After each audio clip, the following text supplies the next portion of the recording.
Hello friends, स्वागत है आप सभी का मेरी चैनल हेल्दी लाइफ में। दोस्तों, जैसा कि आप जानते हैं पूरे विश्व में अभी कोरोना की महामारी फैली हुई है जो बहुत ही गंभीर रूप से आगे बढ़ रही है। ऐसे में अपने आप को कोरोना से बचाने के लिए, हमारे शरीर की रोग प्रतिकारक शक्ति बढ़ाने के लिए और शरीर को स्वस्थ रखने के लिए योग और प्राणायाम एक बहुत ही महत्वपूर्ण कदम है।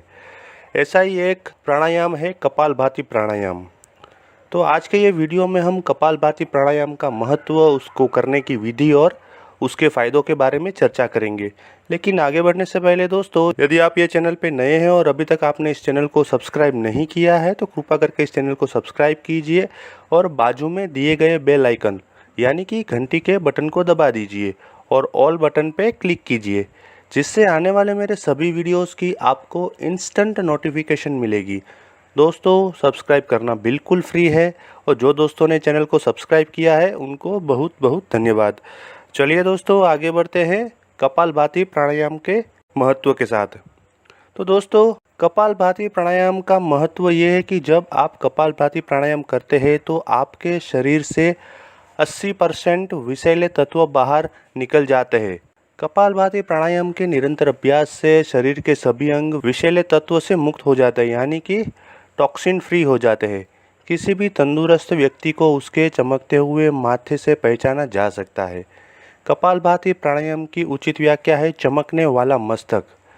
मस्तक पर तेज या चमक प्राप्त करना तभी संभव है जब आप प्रतिदिन इस प्राणायाम का अभ्यास करें।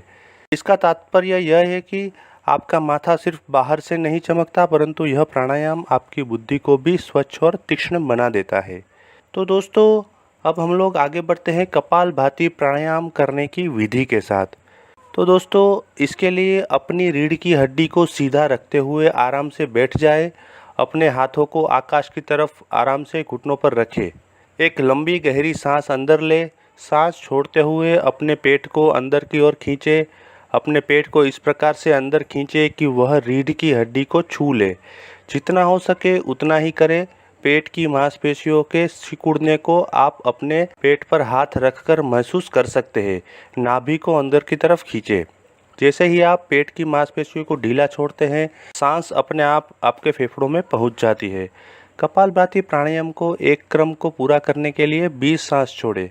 एक राउंड खत्म होने के पश्चात विश्राम करें और अपनी आंखों को बंद कर ले। अपने शरीर में प्राणायाम से प्रकट हुई उत्तेजना को महसूस करें। कपालभाति प्राणायाम को 2 और क्रम यानी कि 2 और राउंड को पूरा करें। तो दोस्तों, ये थी कपालभाति प्राणायाम करने की विधि। अब हम लोग आगे बढ़ते हैं कपालभाति प्राणायाम से होने वाले फ़ायदों के साथ। तो दोस्तों, कपालभाति प्राणायाम से बहुत से फ़ायदे होते हैं जो कुछ इस प्रकार है। नंबर 1, कपालभाति करने के दौरान सांस को खींचने और छोड़ने की प्रक्रिया से शरीर में रक्त प्रवाह बेहतर होता है। ऐसा होने से शरीर कई तरह की बीमारियों से बच सकता है। नंबर 2, प्रतिदिन कपालभाति का अभ्यास करने से सांस लेने की सही प्रक्रिया का ज्ञान हो जाता है। ऐसा इसलिए भी जरूरी है क्योंकि व्यस्त दिनचर्या के कारण सभी की सांस लेने की गतिविधि छोटी होती जा रही है। इस कारण से हृदय संबंधी समस्याओं का सामना करना पड़ सकता है। नंबर 3, कपालभाति में लंबी सांस को भरा और छोड़ा जाता है, जिस कारण जीवन को स्वस्थ रखना आसान हो सकता है। नंबर 4, शरीर को स्वस्थ रखने के लिए उसमें लगातार जमने वाले विषैले पदार्थों को बाहर निकालना भी जरूरी है। कपालभाति प्राणायाम से न सिर्फ रक्त प्रवाह में सुधार आता है, बल्कि इससे शरीर डिटॉक्सिफाई भी होता है। इसके उपयोग से आपके फेफड़े और श्वसन तंत्र भी डिटॉक्सिफाई हो सकते हैं और आपको ताजगी महसूस होती है।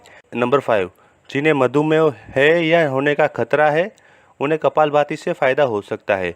कपालभाति प्राणायाम करके ब्लड शुगर लेवल को संतुलित रखा जा सकता है। नंबर 6, बढ़ता वजन आजकल हर किसी के लिए सिरदर्द बन गया है। घंटों जिम में वक्त और पैसा बर्बाद करने पर भी परिणाम कुछ खास नहीं होते हैं। ऐसे में योग अच्छा विकल्प हो सकता है। आप कपालभाति प्राणायाम को अपने जीवन शैली में शामिल करके अपना वजन कम कर सकते हैं। साथ ही साथ आपको अपनी डाइट का भी खास ध्यान रखना होगा।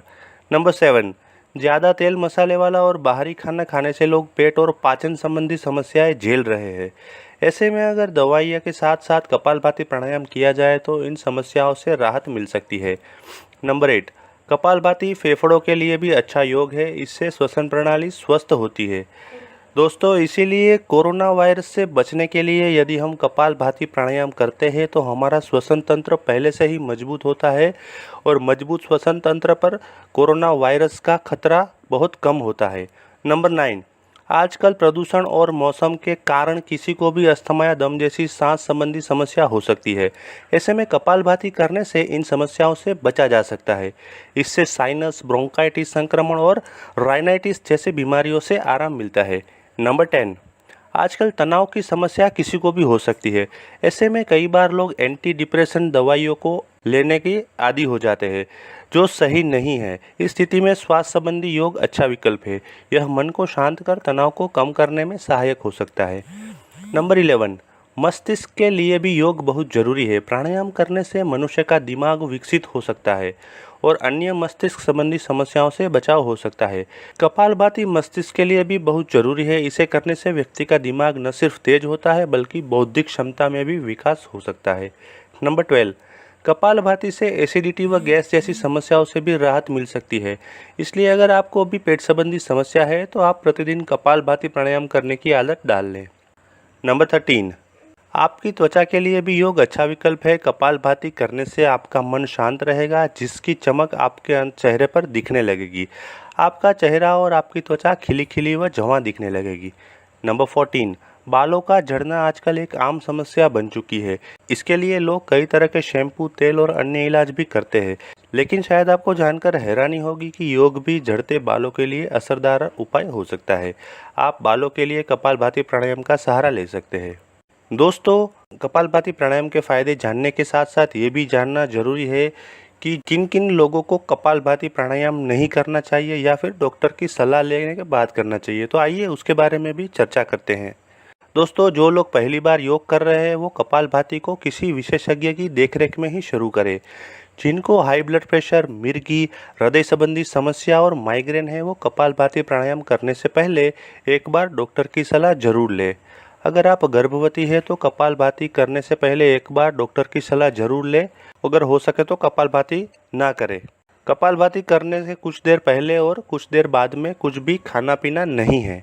दोस्तों, जिन्हें दमा की शिकायत है यानी कि अस्थमा की शिकायत है वो सावधानी से कपालभाति प्राणायाम करें और एक बार अपने डॉक्टर से परामर्श अवश्य करें। मासिक धर्म के दौरान भी कपालभाति नहीं करना चाहिए। जिन लोगों के नाक से खून आने की समस्या है उन्हें कपालभाति नहीं करना चाहिए। तो दोस्तों, आशा रखता हूँ कि आज का ये वीडियो देखने के बाद आपको कपालभाति प्राणायाम की विधि, उसका महत्व और उससे होने वाले फ़ायदों के बारे में उपयोगी जानकारी हासिल हुई होगी। यदि ये वीडियो आपको पसंद आया है तो लाइक कीजिए, अगर नहीं पसंद आया है तो डिसलाइक कीजिए। अगर आपको ये वीडियो पसंद आया है तो अपने दोस्तों और परिवारजनों में इसे अवश्य शेयर कीजिए। और यदि आप अन्य कोई विषय के ऊपर वीडियो देखना चाहते हैं तो मुझे कमेंट में लिखिए। मैं वो सब्जेक्ट के ऊपर वीडियो बनाने की अवश्य कोशिश करूँगा। Thank you.